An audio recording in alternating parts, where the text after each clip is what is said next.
हिंदू हृदय सम्राट शिवसेना प्रमुख बाळासाहेब ठाकरे यांच्या विचारांप्रमाणे देशात महाराष्ट्र आणि जगात भारत एक नंबरचा झाला पाहिजे असे स्वप्न बघा. विद्यार्थ्यांनी सकारात्मक दृष्टिकोन ठेवून जीवनामध्ये यशस्वी व्हायचे असल्यास पाया भक्कम करा, असा सल्ला चाणक्य मंडळ परिवाराचे संस्थापक माजी IAS अधिकारी अविनाश धर्माधिकारी यांनी ठाण्यातील विद्यार्थ्यांना दिला आहे. शिवसेना प्रमुख बाळासाहेब ठाकरे यांच्या जन्मशताब्दीनिमित्त ठाण्यामध्ये स्पर्धा परीक्षा आणि करिअर घडवू इच्छिणाऱ्या विद्यार्थ्यांसाठी एका विशेष शिबिराचं आयोजन करण्यात आलं होतं. शिवसेना ठाणे जिल्हा शाखा, आनंद चॅरिटेबल ट्रस्ट आणि चाणक्य मंडळ परिवार यांच्या संयुक्त विद्यमाने हे शिबिर गडकरी रंगायतन येथे शनिवारी उत्साहात संपन्न झाले. या कार्यक्रमाचे आयोजक शिवसेना ठाकरे पक्षाचे नेते माजी खासदार राजन विचार यांनी केलं होतं. या कार्यक्रमाला शिवसेनेचे ठाणे जिल्हा प्रमुख केदार दिघे, युवा सेना सचिव आमदार वरुण सरदेसाई, ठाणे लोकसभा संपर्क प्रमुख आदित्य शिरोडकर, शहर प्रमुख अनिश गाडवे, ओवळा माजीवाडा संपर्क प्रमुख नरेश मनेरा, ठाणे पालिकेचे नगरसेवक शहाजी खुसपे यांच्यासह हजारो विद्यार्थी, पालक, शिक्षक उपस्थित होते. या शिबिरामध्ये मुख्य मार्गदर्शक म्हणून चाणक्य मंडळ परिवार संस्थापक माजी IAS अधिकारी अविनाश धर्माधिकारी आणि विश्वस्त ॲडव्होकेट सिद्धार्थ धर्माधिकारी यांनी उपस्थित विद्यार्थ्यांना मार्गदर्शन केलं. या शिबिरासाठी ठाण्यातील मराठी इंग्रजी माध्यम शाळेतील विद्यार्थ्यांनी सहभाग घेतला. छत्रपती शिवाजी महाराज होऊन गेले म्हणून आज हिंदुस्थान शिल्लक आहे. प्रत्येक विद्यार्थ्याने छत्रपतींचा कणभर गुण प्रत्येक विद्यार्थ्याने आपल्या जीवनात अंगीकारला तर बदल नक्कीच घडणार, असं मत यावेळी अविनाश धर्माधिकारी यांनी व्यक्त केले. उत्तम आणि प्रतिभावंत होण्याची क्षमता प्रत्येकाकडे आहे, ती ओळखा, असा मोलाचा सल्ला धर्माधिकारी यांनी विद्यार्थ्यांना दिला आहे. धर्मवीर आनंद दिघे यांनी ठाणे शहरातील तरुण IAS आणि IPS होण्याकरिता पालिकेच्या माध्यमातून चिंतामणराव देशमुख प्रशासकीय प्रशिक्षण संस्था सुरू करून दिली. तोच वारसा पुढे चालू ठेवण्यासाठी करिअर मार्गदर्शन शिबिर आयोजित करण्यात येत असल्याचे शिवसेनेचे नेते राजन विचार यांनी यावेळी सांगितले. नक्कीच ठाण्याचं भविष्य म्हणून पुढे येईल अशा मी आपल्या सगळ्यांना खूप खूप शुभेच्छा देतो.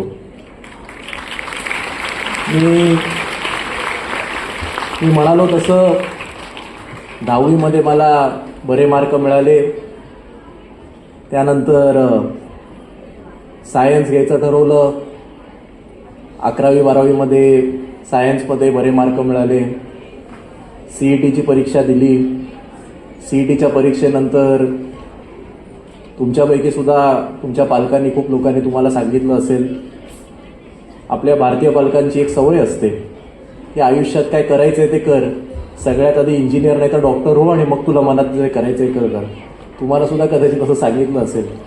तसं माझ्यासुद्धा पालकांनी मला सांगितलं म्हणून मी सिव्हिल इंजिनियर व्हायचं ठरवलं. धर्माधिकारी सर नंतर मी आपल्याच या नवी मुंबईच्या दत्ता मेघे कॉलेजमध्ये सिव्हिल इंजिनिअरिंगची पदवी मिळाली. 4 वर्ष तिकडे अभ्यास केला. सिव्हिल इंजिनिअरिंगची पदवी मिळवत असताना युवा सेनेचं काम साईड बाय साईड छोट्या मोठ्या प्रमाणावर मी सुरू केलं आणि मग तिकडनं ग्रॅज्युएट होत असताना GRE परीक्षा देऊन जगातील आणि अमेरिकेतील सुप्रसिद्ध अशा ज्या विद्यापीठामध्ये महामानव भारतरत्न डॉक्टर बाबासाहेब आंबेडकर शिकले,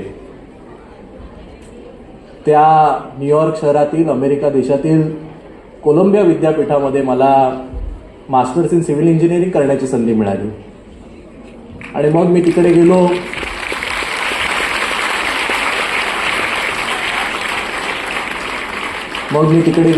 तिकडे जाऊन शिकलो.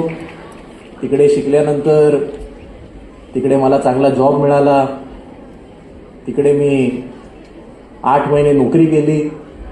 नोकरी केल्यानंतर परत आल्यानंतर माझ्या वडिलांचा रिअल इस्टेटचा व्यवसाय आहे, त्यांच्यासोबत मी काम करायला लागलो.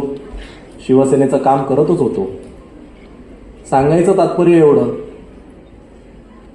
तुमच्यासारखा जेव्हा मी समोर बसलेलो तेव्हा माझ्यासुद्धा मनामध्ये काही वेगळी माझ्या आयुष्याकरता, माझ्या करिअरकरता वेगळं प्लॅनिंग होतं.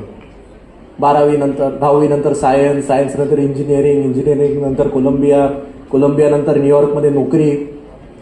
आणि एवढं सगळं केल्याच्या नंतर आज मी तुमच्यासमोर जो उभा आहे तो काही इंजिनियर म्हणून नाही तर शिवसेनेचा एक आमदार म्हणून उभा आहे.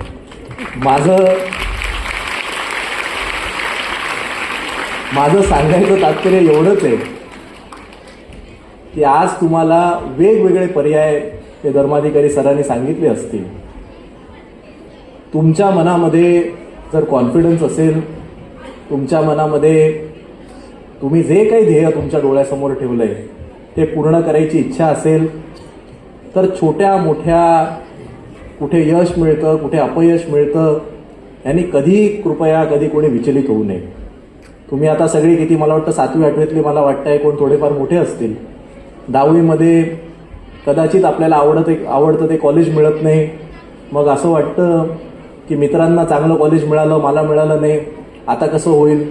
12वी नंतर पाहिजे तो कोर्स मिळत नाही. आजकाल कट ऑफ तर मला वाटतं की 95-96% गेलेत. मग असं वाटतं सगळ्या मित्रांना ॲडमिशन मिळाली, मला मिळाली नाही, आता काय होणार. आवडीचा कोर्स नाही मिळाला, त्यानंतर जिकडे जॉबला अप्लाय करतो कदाचित तो मिळत नाही. पण या कशानेही काही फरक पडत नाही, कारण मी एकाचा अभ्यास करत होतो, आता वेगळंच करतोय. मोकळा वेळ जरी मिळाला, कोणी सांगितलेलं नाहीये, कोणी डोक्यावर बसलेलं नाहीये, कोणी परीक्षा आहे म्हणून नाहीये, त्याला किंवा तिला आवडतं म्हणून तो आपणहून आवडीने बायोलॉजीचं पुस्तक घेऊन बसतो.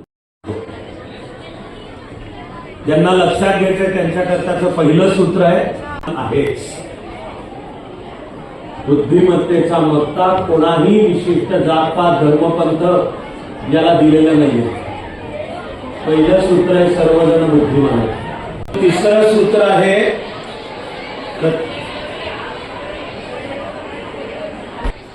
त्याला म्हणतात स्वची ओळख. चौथं सूत्र आहे त्या निवडलेल्या क्षेत्रात उत्तम आणि चाणक्य मंडल परिवारामध्ये तरी त्याला नाव देतो आचाराची त्रिसूत्री. की जशी विचाराची त्रिसूत्री सांगितली होती, विचाराची म्हणजे स्वतःला ओळख, त्यानुसार क्षेत्र निवड, तरी त्यामध्ये उत्तम आणि प्रतिभावंत कसं व्हायचं की आपण चाणक्य मंडल परिवारात आणि समाजात 3 ते ऍक्शन पॉइंट आहेत. ऍक्शन म्हणून हे तुझ्याच आत आहे, ते कसं करायचं. पहिलं सगळ्यांना कॉमन सूत्र आहे दैनंदिन जीवनात नियमित योग, सूर्यनमस्कार, आसनं, प्राणायामाचे पहिले 3 प्रकार सर्वांनी केलेले चालतात आणि त्या प्रक्रियेच्या अखेरीस ध्यान. माझं तर म्हणणं अख्खी शिक्षण पद्धती योगावर उभी पाहिजे.